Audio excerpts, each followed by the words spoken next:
बदलाव भी आए, काफी सारे आश्वासन भी दिए गए, पर आखिर कमियां कहां पर और कहां पर मुश्किलें आ रही हैं। जो 61,000 डेली वेजर्स अभी तक उनके लिए रेगुलराइज पॉलिसी नहीं मिली, या ये कहें कि SRO 64 के तहत जो डेली वेजर्स आते थे अभी तक वो परमानेंट क्यों नहीं है। कुछ दिन पहले की अगर बात करें, हमने एडवोकेट अभिनव शर्मा जी से बात की है, क्योंकि उनसे इंटरव्यू किया था।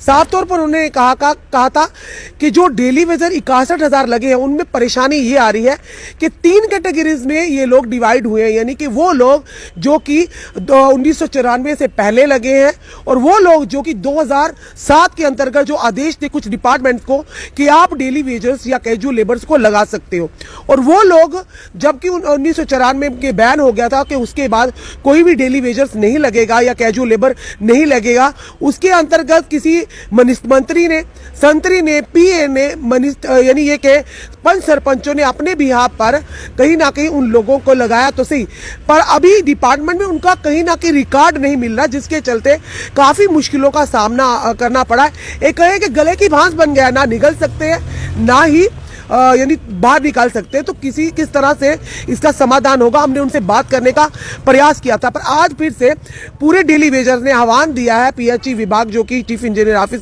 BC रोड में प्रदर्शन का। पर वहीं दूसरी तरफ ये भी ITI ट्रेंड, इनसे बात करेंगे कि ये अब mayor office Jammu municipal corporation के मेयर से मिले हैं, आखिर चल क्या रहा है, हमें भी कुछ इनसे क्लैरिफिकेशन चाहिए। ये भी क्लैरिफिकेशन देंगे कि आखिर इनके लिए किस तरह की पॉलिसी बननी चाहिए, ये किस पॉलिसी के अंतर्गत आते हैं। दविंदर पाल जी, आपका बहुत बहुत स्वागत है। थैंक यू मैम जी, मैं आपका बहुत बहुत धन्यवाद करता हूँ। आज का हमारा जो विषय है, आज हम RJ&K PHE ITI skilled worker जो दर दर ठोकरे खा रहे हैं, आज हम अपने मेयर साहब से मिलने के लिए आए थे। हम अपनी गुहार इनके आगे हमने जो फरियाद की कि एक तरफ सरकार कहती है कि ये जो लोग बैक डोर लगे हुए हैं इनका कोई खाता नहीं है, मगर मैंने आज इनसे पूछा कि आप, हमारे पास ऑर्डर कापी पड़ी हुई है जो ITI स्किल्ड वर्कर है, जब ये 4 डिपार्टमेंट को परमिशन दी गई थी 2005 में कि आप इनको लगा सकते हो। मैं आपको बता दूं, एक agriculture department, PWD-R&B department, PHE irrigation और पावर डिपार्टमेंट, हमारे पास बिल्कुल पुख्ता सबूत है।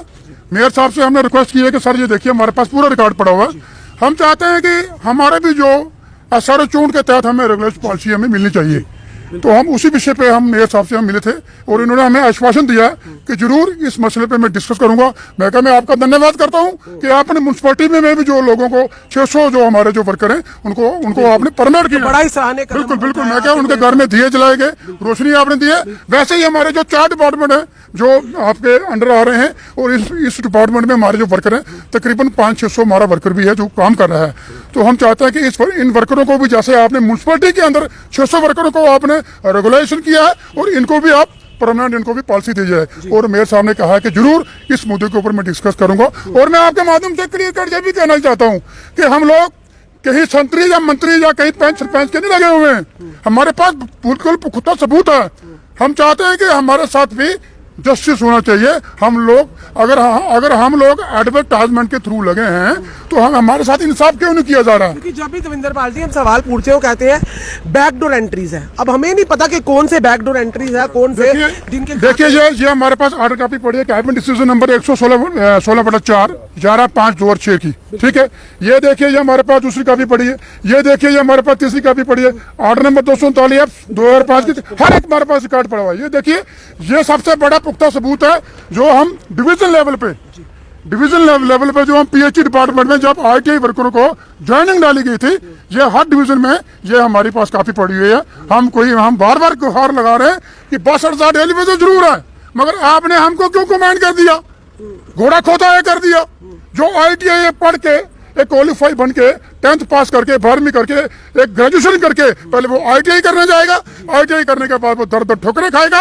आज हमारी वो दशा हो चुकी है कि आज घोड़े खोते का रेट एक रखा हुआ, टेक्निकल को भी दिया जा रहा 10,000 अपना 9,000 रुपया। अभी जो रेट निकला था स्किल्ड और अनस्किल्ड का, उनकी जो लद्दाख की अगर बात करें, लद्दाख में जो चेंजेस आई हैं, क्या लगता है यहाँ पर भी इस तरह की चेंजेस? देखिए हमने उस विषय पे भी बात की है। हमने कहा कि अगर आप कहते हो यूटी लगे, यूटी का रेट भी दो ना हमको।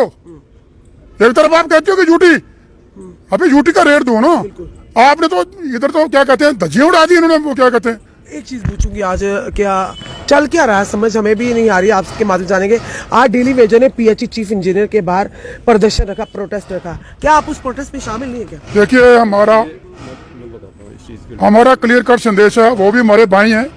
पीएचई डिपार्टमेंट में प्रदर्शन चल रहा है, 6 महीने हो गए, वो हमारे भाई हैं। मगर जब बात आती है ना अपने डॉक्यूमेंट की, मैं क्लियर कट कहना चाहता हूँ, मैं डरता किसी से नहीं हूँ। जब आती है डॉक्यूमेंट की बात, डॉक्यूमेंट में हम बिल्कुल क्लैरिफाई गए, हमारे साथ इनजस्टिस हो रहा है।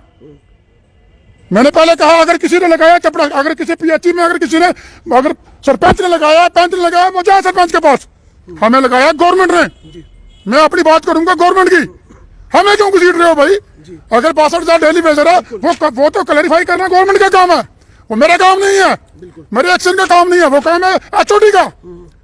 आज हमारी उम्र होगी 45 साल, हम थक चुके हैं, इसलिए वो ठीक है, उनको अगर अपनी पॉलिसी चाहिए, हम उस मुद्दे पे नहीं आएंगे, हम अपने मुद्दे पे आ रहे हैं कि हमारे साथ इंजस्टिस हो रहा है। आपका मुद्दा उनसे अलग है? हमारा मुद्दा अलग है, हम टेक्निकल है मैम, मैं ITI हूँ, डिप्लोमा होल्डर हूँ, मेरे भाई ITI में काम कर रहे हैं, हमारा उनसे कोई लेना देना नहीं है, ना हमारे लोग कोई हड़ताल पे हैं। मैं क्लियर कर ये भी कह दूं, हमारे जो वर्कर हैं ITI जितने भी हैं, क्रैश कोर्स जितने भी हैं, सभी काम कर रहे हैं। मगर मैं आपके माध्यम से गवर्नमेंट को यह भी चेतावनी देना चाहता हूँ, अगर हमें भी अभी मोटरें हमारी चल रही हैं, अगर हमारा भी कुछ मसला हल नहीं हुआ तो ITI ट्रेन जितना भी वर्कर है ये भी हड़ताल पे चला जाएगा, इसकी जिम्मेदार गवर्नमेंट प्रशासन होगा। सर क्या कहेंगे, एक तरफ 61 रहा डेली वेजर, एक तरफ आप। मैडम, मैं सबसे पहले आपसे एक ही सवाल पूछूंगा। मैडम, आपने आज तक जितनी डेली वेजरों का ये उठाए हैं मसले, आपसे ज्यादा किसी ने कवर नहीं किया होगा। मैडम, किसी ने आज तक आपको कहा है कि हमारे डिपार्टमेंट में पीएचई स्किल्ड लोग जो कि कैबिनेट डिसीजन में लगे हुए हैं, उनका भी कभी जिक्र किया हो? क्योंकि मैडम हमारी तो कोई बात नहीं करता, बात नहीं करना, क्योंकि हम लोग हैं सिर्फ 2063 लोग जो कि जम्मू के हैं और 1810 लोग हैं जो कि श्रीनगर में हैं। मैडम, बेसिकली मेन प्रॉब्लम इनको आई थी 2004 में, जबकि ये डिपार्टमेंट पीएचई डिपार्टमेंट चलाना इनके लिए मुश्किल हो गया था। उस केस में इन्होंने क्या किया कि एक सेक्रेटरीट में लेटर लिखी है, जो कि ये लेटर पड़ी हुई है। उस लेटर में इन्होंने पूरा लिखा है कि सेक्रेटरीट को कि हमें स्किल्ड लोग चाहिए। फिर ये सबसे पहले सेक्रेटरीट से कॉपी निकली है कि आप ये 4 डिपार्टमेंट में स्किल्ड लोग लगा सकते हो। उसके बाद यही चीज कैबिनेट में आई है मैडम, जिसका इन्होंने बताया कि कैबिनेट डिसीजन 116/4 इसका डिसीजन नंबर है। फिर कैबिनेट सेक्रेटरी है जो उन्होंने इसकी लेटर निकाल ली है। उसके बाद ये ऑफिस में आई है, ऑफिस में आने के बाद हमारे जो सुपरिटेंडिंग इंजीनियर है, इसमें डेट तक मेंशन की हुई है, उन्होंने डेली एक्सेलसियर में एक ऐड दी है कि इसमें खाली लोग स्किल्ड लगेंगे।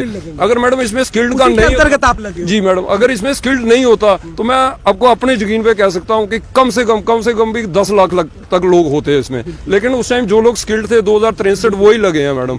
और मैडम सबसे डिप्लोमा होल्डर थे। G diploma holder. और मैडम सबसे ज्यादा प्रॉब्लम ये आई, देखो जैसे मेरा ऑर्डर हुआ 2007 में, 2007 से लेके 2016 तक मेरे को हर मंथली सैलरी मिलती थी जो गवर्नमेंट रेट था। जैसे कि अगर 2007 में 70 रुपए रेट था, 2009 में ये बढ़ के 110 हो गया, 2011 में ये बढ़ के 125 हो गया, फिर ये 2013 में आया तो 150 रुपए हो गया।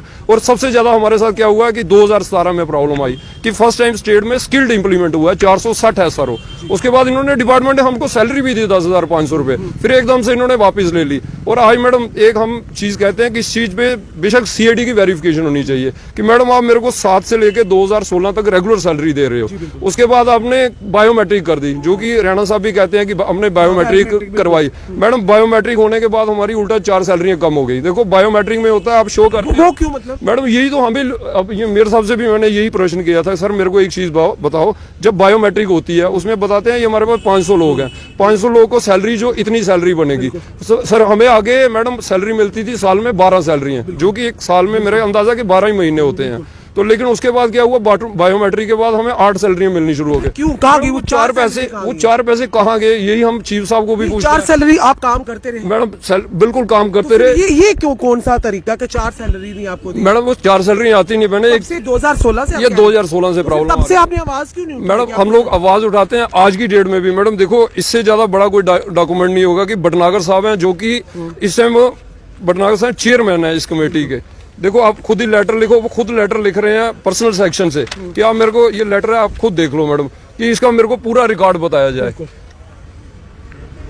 मैडम आप खुद ये ही आपको इस बताओ। समय दिखा रहे हैं, आप देखिए ये जो इनके पास पूरा लेटर पड़ा हुआ और देखिए OSD2 एडवाइजर। जी जी। मैडम, और इससे सबसे बड़ी लेटर है कि देखो हम लोग हड़ताल पे जाएं या अपनी आवाज कैसे उठाएं। जैसे हमारे चीफ इंजीनियर है गंदोत्रा साहब, वो ऑलरेडी डिपार्टमेंट को लिख के दे रहे हैं ये कॉपी में कि मेरे पास 2063 लोग हैं जिनको जो कि उन्होंने स्किल्ड लिखा कि हाँ है। जी, जी वीजा जी बिल्कुल। फंड लेकिन को मैडम चाहिए। इस पे अगर हम अभी भी किसी के पास भी चले जाते हैं, बेशक किसी के पास ही, हम परसों आपने देखा होगा कि मनगोटिया साहब बाइट दे रहे थे जब हम लोग शामशी से मिल के आए हैं, उन्होंने कहा कि ये बिल्कुल ऑथेंटिक लोग हैं, एक कैबिनेट डिसीजन में लगे हुए हैं। मैडम लेकिन कह तो सभी देते हैं, लेकिन अपने डिसीजन में लगे, फिर डिसीजन मानना किसका काम है और मनवाना किसका काम है? मैडम ये तो बड़ा बेसिकली सवाल है इन्हीं ना। लोगों का। लेकिन हम जब भी कोई चीज कहते हैं, ये कहते हैं कि आपको हड़ताल, हमारे ऑफिसर हैं ये कहते हैं कि आपको थोड़ा हड़ताल पे जाना, आप तो कैबिनेट डिसीजन में लगे हो। तो फिर क्यों नहीं है उनका अधिकार? मैडम ये तो दूर की बात, अब तो सैलरी में इतनी प्रॉब्लम आ गई है। हमारे बच्चे स्कूल में पढ़ते हैं ना, मेरा बेटा रोज कहता है पापा जब 14 हो जाती है ना, उसके बाद स्कूल में खड़ा कर देते हैं कि आपके पापा ने फीस नहीं दिया। यानी मैंने मेयर साहब को भी कहा है कि सर जब हम 4 डिवीजन आपके अंडर में आते हैं तो कम से कम जैसे आप अपने एम्प्लॉइज को सैलरी देते हो उसी हिसाब से हमें भी सैलरी मिलनी चाहिए। बाजी जिस तरह से 600 जो सफाई कर्मचारी उन्हें परमानेंट के आदेश दे दिए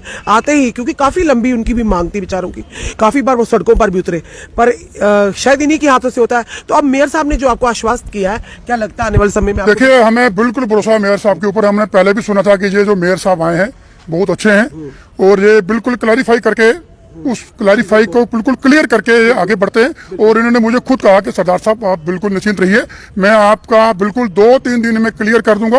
अगर आप गवर्नमेंट के तहत लगे हो, अगर आपके पास पूरा रिकॉर्ड पड़ा, फिर परेशानी क्यों, आपको क्यों नहीं परमानेंट किया जा रहा? तो उसी मुद्दे को लेकर हम मेयर साहब के पास आए थे और हम उम्मीद लगाते हैं। और मैं आपका भी धन्यवाद करता हूँ और मेयर साहब जी का भी धन्यवाद करता हूँ। जय हिंद। जी बोलिए। मैडम ये मैं लास्ट में एक छोटी सी बात करूंगा, एक रिक्वेस्ट है मैडम कि जितने भी लोग हैं जो मतलब बीसी रोड में हड़ताल पे हैं या जो भी बैठे हुए हैं, मैं इनसे, हो सकता है इनको नॉलेज नहीं हो इस चीज की, ये भी मानता हूं कि हमारी गलती भी हो सकती है कि इनको नॉलेज नहीं हो। इनकी एक रिक्वेस्ट है कि जब भी आप डेली वेजरों का मसला कहीं पे भी उठाओ तो आप भी हमारे भाई हैं, हम भी इनके भाई हैं, तो कम से कम आप एक ये भी तो कह सकते हो, जैसे आप लैंड ओनर्स के लिए कहते हो कि उन्होंने लैंड दी हुई है, साथ में काम करते हैं, आप ये भी कह सकते हो कि ये स्किल्ड लोग हैं जो कि ऑलरेडी कैबिनेट डिसीजन में लगे हुए हैं। बस मैडम ये बिल्कुल, अगर उनको अधिकार मिलेगा तो आपको भी जी मिलना, जी आपको तो बिल्कुल मिलना जी, चाहिए। आप तो ऑलरेडी बिल्कुल मैडम, बिल्कुल इस चीज के लिए मैं ये भी मानता हूँ, हो सकता है कि उनको नॉलेज नहीं हो कि हमारे डिपार्टमेंट में स्किल्ड लोग भी क्या हैं। लगता है जो लोग वहाँ पे प्रदर्शन कर रहे हैं काफी सालों से, अगर देवेंद्र पाल जी किसी ने लगाया भी है, पर लगाया भी अगर लगता था कि वो बैकडोर एंट्रीज है, तो 20-20 साल 30 साल क्यों इंतजार किया गया? उनकी पूरी लाइफ खत्म कर देखिए, दी। मैं उस मुद्दे पे नहीं जाऊंगा। मैंने आपको पहले बोला कि हक सबको बराबर है। रोटी खाने का हक मुझको भी बराबर है, उनको भी बराबर है। वही मगर तो पूछ रहे हैं। मगर कमी आती है डॉक्यूमेंट के ऊपर। अगर डॉक्यूमेंट हमारे क्लियर हैं, मैं बिल्कुल श्रीराम कह रहा हूं, मेरे डॉक्यूमेंट क्लियर हैं, ओके हैं, मुझे जस्टिस मिलना चाहिए। सरकार कहती है अगर हम किसी से भी मिलने जाते हैं, मैं चीफ जस्टिस से किसी से भी पास जाते हैं, वो कहते हैं पहले पूछते हैं कि हमारा उनका प्रश्न होता है कि सरदार जी आपको किसने लगाया है, आप किसके तहत लगे हो? हम कहते हैं हम कैबिनेट डिसीजन के तहत लगे हैं, ये हमारे पास कापी पड़ी हुई है। मगर मैं उस मुद्दे पे नहीं जाऊंगा, वो किसने लगाए हैं, कैसे बैठे हैं, उनका क्या एजेंडा है।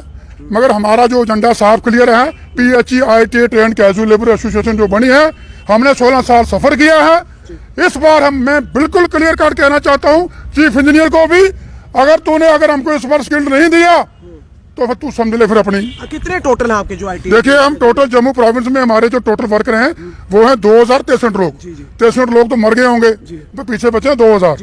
तो हम आपके माध्यम से क्लियर कट कहना चाहते हैं, हमें स्किल्ड दिया जाए, हमें स्किल्ड दिया जाए। हमारे साथ मत जैसा इंसाफ करो, क्योंकि हम स्किल्ड ITI कॉलेजों में हमने ठोकरें खाई हैं, वहां पे हमने अपना टाइम दिया है, वहां पे हमने पढ़ाई की है। अगर आपने ITI कॉलेज खोले हैं तो ITI कॉलेज का भी हमें बेनिफिट क्यों नहीं दिया जा रहा? इसका मतलब है कि ITI कॉलेज को बंद कर दो। आप क्यों लोगों को गुमराह कर रहे हो कि पहले पढ़ेगा, ITI स्कूल में कॉलेज में जाएगा, एडमिशन लेगा, फिर वो ITI करेगा, फिर वो दर ठोकरे खाएगा।